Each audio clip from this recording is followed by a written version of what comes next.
Australia is a very popular destination according to a range of criteria. The Germans love the outdoors. They love nature, they love wilderness, they love beach, they love empty roads.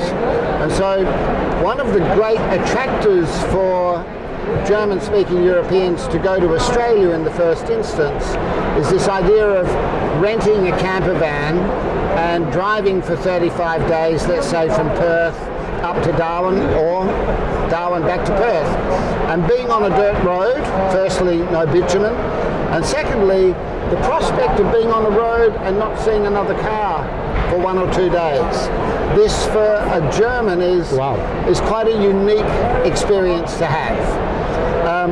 I'd freak out. Well, you know, we often say to the Germans, if you break down, don't leave your vehicle, stay with your vehicle.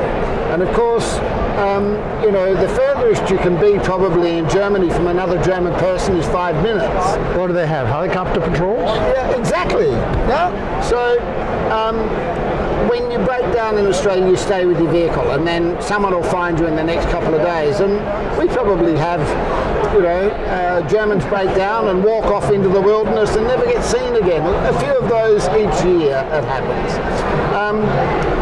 What has also happened is that to the west coast of Australia, over the course of the last 3 or 4 years, we've had the introduction of a lot of airline capacity by the Middle Eastern carriers. So Emirates, double dailies into Perth, Qatar, single dailies into Perth, Etihad, single dailies into Perth, Singapore Airlines, 4 times a day into Perth. So we've got a lot of seats. So the price of an airfare into Western Australia out of Europe in real terms is as cheap as it's been in 25 years. Like how much would it cost? Sub 900 euros return, and that's a good price.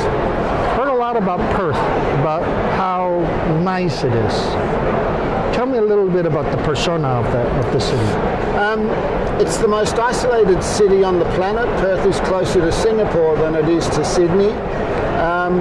So it has its own unique sense of being, its sense of place. Everyone's very open and very gregarious and very welcoming, in part because of that isolation. It's a very modern city. It's a city that up until about 5 years ago was a city driven by a mining boom. You know, the biggest natural gas project in the Northwest Shelf to the north of Perth, iron ore mines to the north, uranium mines, lithium-ion mines, gold mines. And what happened about 4 years ago was, in a way, when the Chinese economy catches a cold, the rest of the world catches pneumonia. So we saw a shift away from the high developmental emphasis on mining. Those projects all stopped developing, and tourism became very much part of that flavour. So in the last 2 years, we've had about 2,000 extra hotel rooms come on supply in Perth. So we've got a surfeit of quality hotel rooms, from Ritz-Carltons to Westons, down to 3 or 4 star products. It's a very much an open city, so outdoors, everyone entertains outdoors.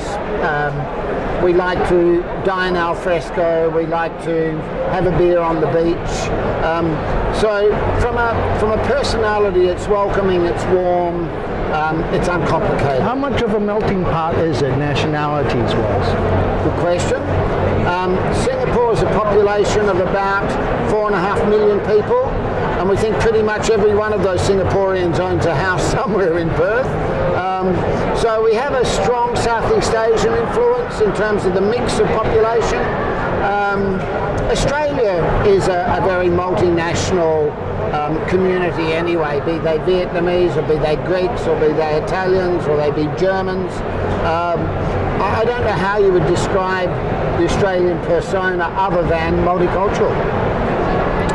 And looking forward, where will Perth be getting its new visitors from? It's always going to receive the Southeast Asian ones, domestic ones. Yep. you'll always get the Brits. I mean, Yes. the connection, the Commonwealth Correct. connection. Yeah, correct. You're working hard this market, Germany. Yes. It's a bit of a difficult question for me to answer insofar as I'm sufficiently far away from the Asian marketplace, I think, to have a bit of a pragmatic view about it. Australia is hooked on this whole cargo cult mentality of the potential that mainland China offers Australia.